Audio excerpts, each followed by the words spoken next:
Slow progression है, step by step. मैंने कहा तौबा करो, वो तो डांट देंगी, पता नहीं क्या ही कह देंगी, गुस्सा आऊँगा आ जाएगा. तो मैं कहा नहीं.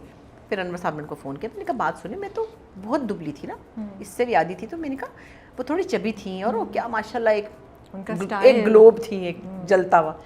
मैं कहा नहीं. उन्होंने कहा अच्छा हम आपको फोम का ड्रेस मैंने कहा नहीं ये नहीं, मैं फोम का ड्रेस पहन लूँ, अनईजी सी हो जाऊँगी, पता नहीं क्या बना देंगे. मुख्तसर ये कि फिर वो भी उन्होंने ट्राई किया और मैंने मैडम नूर जहाँ के भी दो किए. पहले मैंने कहा अच्छा मैं पुराने ज़माने वाला करूँगी, जिसमें उन्होंने 2 चोटियाँ बनाई हुई थी. एक फिल्म थी अनारकली, उसमें उनकी फ्रिंजेस थी, पुराना कोई गाना एक था, और वो चोटियाँ करके और जेल में बैठी हुई. और उनके उस वक्त क्लिप्स भी ऐसे थे जैसे उल्टे टंगे हुए थे ना, क्यूट से, प्यारा सा उनका. तो वो मैंने कहा नहीं मैं नहीं लग रही, मैं ऐसे बोंगी नहीं मार सकती. फिर दोबारा किया. तो ये आप सोचे कि एक तो मेरे अंदर ये प्रॉब्लम था कि मुझे अपने काम से मैं खुद ही डरती हूँ. मेरी अभी भी आदत है, मतलब ये मेरी छोटी सी शायद फियर है या वॉट एवर, कि मैं साइमा चौधरी के तौर पे कहीं और नहीं जाना चाहती. मैं साइमा चौधरी बारात में ही करूँगी इंशाल्लाह. मेरी तरह की साइमा चौधरियाँ रोज़ बनती हैं आजकल, आप देख रहे हैं. हर रोल मेरे पास आता है हमेशा.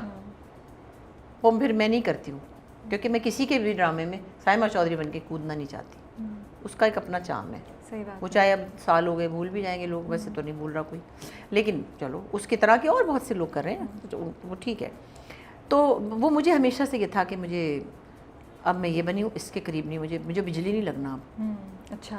मुझे बिल्किस कौर नहीं लगना, अब मुझे सीता बागड़ी नहीं लगना. अब मुझे ये वाले कैरेक्टर से उससे अलग कैसे होना है. इसमें मेरे होंठ पतले थे, इसमें मेरे मोटे होने चाहिए. इसमें मेरी आँख छोटी थी, इसमें मेरी बड़ी होनी चाहिए. इसमें मेरे लुक. तो ये एक कांस्टेंट एफर्ट रही. तो कहीं कामयाब भी हुए, कहीं नहीं. माशाल्लाह से हर जगह कामयाब हुए, इसीलिए तो इतने खूबसूरत आपने हमें कैरेक्टर्स दिए हैं. माशाल्लाह बस कुछ मिल गए थे थोड़े बहुत. अब तो कोई मुश्किल ही, अब तो सिर्फ अम्मी जान है जो लोगों को थप्पड़ मारे हैं. माँ बेगम जो पहले कभी मीरब को, कभी बस हया को नहीं वो कुछ कहती, बाकी तो मीरब और मरियम पे तो बड़ा उनका हुआ है. हया को भी थप्पड़ लगाया शायद, मेरे ख्याल लगाया. थप्पड़ नहीं मुझे याद है, मुझे याद नहीं आ रहा. नहीं हया को नहीं मारा. अल्लाह, बाल नोचने चाहिए थे उसके. अच्छा, इस पे हम आते हैं, अभी आते हैं इस पे. अच्छा मुझे ये बताएं, आपने बहुत शादी के अरसे बाद डाइवोर्स का डिसीजन लिया. I was just listening to you and मैं ये सोच रही थी कि क्या करेज चाहिए होती है कि इतने साल बाद ही आप डिसीजन लें. उम्र भी थोड़ी सी हो चुकी होती है, लोग क्या कहेंगे ये एक बहुत बड़ी चीज़ होती है, सोसाइटी उस वक्त के.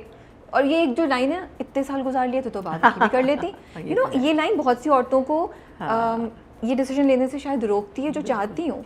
Not that I am not saying कि सही है या गलत है, हर किसी की अपनी सिचुएशन है और जिसको जो सही लगे वो है. तो क्या स्ट्रेंथ रिक्वायर होती है ये करने के लिए? देखिए, इसका कोई प्लान नहीं होता, कोई रेमेडी भी नहीं होती, कोई हार्ड एंड फास्ट रूल भी नहीं होता. और मैं एक बात ज़रूर कहती हूँ, अब people are not always bad, they different. जो 2 डिफरेंट लोग एक दूसरे को बहुत अट्रैक्ट करते हैं. हाय ये तो बड़े मज़े की है, हाय लाइक कितना सोबर सा है, कितना ग्रेसफुल है. बाद में वो बोरिंग लगता है और वो छिछोरी लगती है. ये चेंजेस आते हैं लाइफ में. खैर 36 इयर्स की शादी, लेकिन ये नहीं हुआ कि ये एक दफ़ा ही कुछ 36 इयर्स माशाल्लाह. एक दफ़ा में कोई अचानक से धमाका हुआ. चीज़ें बीच बीच में तंग करती हैं, किसी को भी कर सकती हैं, दोनों को करती होंगी. मसले मसाइल होते हैं, फिर आप चल पड़ते हैं, फिर बच्चे छोटे होते हैं, फिर आप कहते हैं अच्छा, फिर नाम बनता है, फिर इमेज होता है. हालांकि हमारी फैमिली में कोई ऐसा इशू नहीं था. आगे भी कहीं मैंने ऐसे कोट किया, किसी ने लिखा मेरे अब्बा की वजह से मैंने तलाक दी. ये इतनी घटिया लफ्ज़ मुझे इतने बुरे लगते हैं ना, लोगों की बात को मरोड़ के जो बयान किया जाता है. एक छोटी सी कहानी ये है कि मेरे फादर जो हैं बहुत पढ़े लिखे इंटेलेक्चुअल और बड़े नॉलेजेबल आदमी थे, और we are very proud of him. वो बड़े रिनाउंड जर्नलिस्ट थे, इंटेलेक्चुअल थे. उन्होंने फ़िल्म पढ़ी थी हॉलीवुड से, आके फ़िल्म बनाई थी. तो वो एक विजन था उनका. तो जब मेरी सबसे बड़ी बहन नीलम की शादी होने लगी, जो राइटर हैं अभी मेरी बहन नीलम अहमद बशीर, तो उन्होंने लड़के वाले आए, रिश्ता लेने आते. उनकी अरेंज मैरिज थी, तो उन्होंने कहा जी हक महर वगैरह जैसे लोग करते थे उस ज़माने में. तो मेरे फादर का हक महर आपका जो दिल चाहे, चाहे 32 रुपये लिखें, चाहे 50 रुपये लिखें, आपकी मर्ज़ी है, मगर my daughter should have right of divorce. उस टाइम पे उन्होंने कहा. ठीक है, अब तकरीबन 49 ईयर्स हो गए हैं. मेरा अभी लड़कियां स्ट्रगल करती हैं, तो ये तो उस वक्त बड़ी बात थी. मैं तो खैर 8 में पढ़ती थी, मुझे तो इन बातों का पता भी नहीं था. तो वो लड़के वाले भी शायद नाइव थे, उन्हें पता ही नहीं था. سمپل سے لوگ تھے. انہوں نے کہا اچھا ٹھیک ہے. لیکن یہ وہ شرک ہے, یہ شرک نکاح نامے میں ہوتی ہے. اور یہ نہیں ہوتی کہ کوئی کسی لڑکی کسی کو طلاق دے دے. خدا نخواستہ میں کوئی ریلیجس وہ تو اسکالر تو نہیں ہوں نا. وہ اس میں ہوتا ہے کہ لڑکے والوں کی کنسنٹ سے یہ حق کے طلاق تفویض کیا گیا. یہ بڑا مشکل لفظ ہے اور لکھا ہے اس میں گرانٹیڈ فرام دا بوائے. اگر وہ نہیں گرانٹ کرے گا تو اس کی مرضی ہے. ان کو شاید سمجھ ہی نہیں آئی یا پتہ ہی نہیں تھا جو بھی تھا, یا شاید انہوں نے اس پر کوئی رجسٹ نہیں کیا, تو وہ وہاں لکھا گیا حق کے طلاق تفویض کیا گیا. یہ بات اس وقت پہلے تو اچھا جب مولوی صاحب آئے تو وہ تو کھڑے ہو گئے, یہ کیا بات ہوئی. تو میرے والد نے کہا بیٹھیے, یہ سورہ نساء میں چیزیں, میرے فادر ہر چیز پڑھے لکھے تھے. تو خیر یہ اس وقت ہو گیا. اس کی بھی کوئی بیک گراؤنڈ ہے. میری ایک پھوپھی تھیں, ان کے سسرال والے ان کو 4 بچوں سمیت نکال کے باہر کھڑا کر دیتے تھے بارش میں دھوپ میں, پھر وہ ڈیورس بھی نہیں کرتے تھے. پھر میرے دادی دادا معافی مانگ کے ان کو چھوڑنے جاتے تھے. میرے بچپن کی کہانی ہے. میرے والد کو یہ تھا کہ یہ ذلت میں اپنی بیٹیوں کو نہیں ہونے دوں گا. اگر میری بیٹی کہیں خوش نہیں ہے اور وہ چاہتی ہے تو she should not be the one who is been divorced by somebody.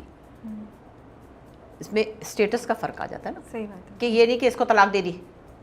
ارے بھائی اس نے آپ کی دی ہوئی اجازت سے آپ کو طلاق بھجوائی, اور اگر آپ نے ریکنسائل نہیں کیا تو 3 مہینے میں وہ افیکٹو ہو جاتی ہے. یہ لڑکیاں تھوڑی کہتی طلاق دے دی طلاق دے دی طلاق دے دی, یہ تھوڑی ہوتا ہے. چیزوں کو سمجھنا چاہیے. میں ان سے کہہ رہی ہوں جو ان باتوں کو جاہلانہ طریقے سے لگا دیتے ہیں یوٹیوب کے اوپر پتہ نہیں کہاں پہ. تو یہ چیزیں پھر اس کے بعد سب بیٹیوں کے لیے تھی, پھر ہماری سب کی بیٹیوں کی, ہماری بیٹیوں نے بھی یہ کیا. اچھا اس سے پہلے تو ساری بات ہے کہ یہ ایک ایشو ایسا جس پہ کسی کی مرضی ہے, وہ چاہے, کسی کی مرضی ہے نہ چاہے, اپنی بیٹی کو نہیں کرانا چاہتے اپنا کرائیں. اور میں کہتی ہوں اگر اس کی یہ رکھا گیا ہے, یہ خود سے تو نہیں کیا گیا نا, یہ بیسک ہے, تو لوگ یہ کاٹ دیتے تھے نکاح نامے. تو یہ ایگزسٹ کرتی ہے نا, یہ دین میں آپ کی طرف سے ڈالی گئی ہے, تو تبھی ہے نا. ہمیں تو پتہ ہی نہیں تھا کہ, تو پھر بعد میں دیکھا. تو میں یہ کہتی ہوں کہ ایک دن پہلے اپنے بچوں کو نکاح نامہ بھجوائیں اور ان سے پوچھیں. اب تو کچھ چیزیں ایسی ہیں جو میں لڑکوں سے بات کرنا چاہتی ہوں. میں کہتی ہوں کہ لڑکوں کو چاہیے کہ وہ کہیں اپنے خاندان کو, ایک تو جہیز کا کوئی نام نہ لے, یہ بدتمیزی ہے. ایک چھوٹا سا کسٹم تھا, جیسے ہمارے نبی پاک نے اپنی بیٹی کو ایک کسٹم کے طور پہ, ایک تحفہ کے طور پہ جو ان کے پاس تھا انہوں نے دیا تھا. لیکن آپ اپنی اتنی پیاری قیمتی چیز, سب سے بڑی قیمتی چیز اپنی بیٹی دے رہے ہیں, پال پوس کے پڑھا لکھا کے. ایک عورت آپ کی جنریشنز چلائے گی, آپ کے گھر میں آ کے آپ کا گھر سجائے, آپ اس کے ساتھ سامان لے رہے ہیں. یار کتنی شیلو بات ہے. اوپر سے آپ ڈیمانڈ کر رہے ہیں. اچھا چلو جی, میرا دل چاہ رہا تھا, میں نے اپنی بیٹی کو گاڑی دے دی تھی, ٹھیک ہے ایک بات کریں, لیکن لڑکوں کو کھڑے ہونا چاہیے. میں ان کے ماں باپ کو بھی نہیں کہتی, ان کو تھوڑا سا اپنی انٹیگریٹی کا خیال رکھنا چاہیے, اور وہ بڑے باعزت لگیں گے. ساری زندگی ان کی بیوی اور ان کی سسرال ان کی عزت کرے گی. اپنے بلبوتے پہ کیوں نہیں کرتے آپ لوگ؟ صحیح بات ہے کہ آپ کہیں کہ جی یہ چیزیں ہمارے گھر میں نہیں ہوں گی, اور یہ ہمارے پیرنٹس نے کی. میرا ایک ہی بھائی ہے, امریکہ میں ہوتا ہے, اور وہ آیا تھا تو اس کا لاہور میں رشتہ ہوا. وہ لوگ کوئی ایسے غریب نہیں تھے, مطلب مناسب جیسے مڈل کلاس ہماری طرح کے لوگ تھے. انہوں نے کہا جی جہیز, اس نے کہا جی میں تو نہیں لوں گا, میں تو باہر جا رہا ہوں. اور میری امی نے کہا بات سنی, میری 4 بیٹیوں کی شادیاں ہو چکی ہیں, ہمارا گھر سامان سے بھرا ہوا ہے, نہ ہمیں اس کے کمبل چاہیے نہ ہمیں اس کے برتن چاہیے, تو چلی جائے گی. لاجک ہے نا. تو ہم کیوں اس کا سامان لے کے بیٹھے ہیں؟ آپ ڈنر سیٹ دیں گے تو ہم تو یہاں, یہ تو پڑا رہے گا ادھر ہی. انہوں نے کہا نہیں جی, ہم نے جیسے کہتے نہیں ہم تو اپنی بیٹی کو دینا چاہتے ہیں. انہوں نے کہا جی آپ اپنی بیٹی کو دیں تو اس کو کوئی آپ نے جو جھمکے دینے وہ دے دیں.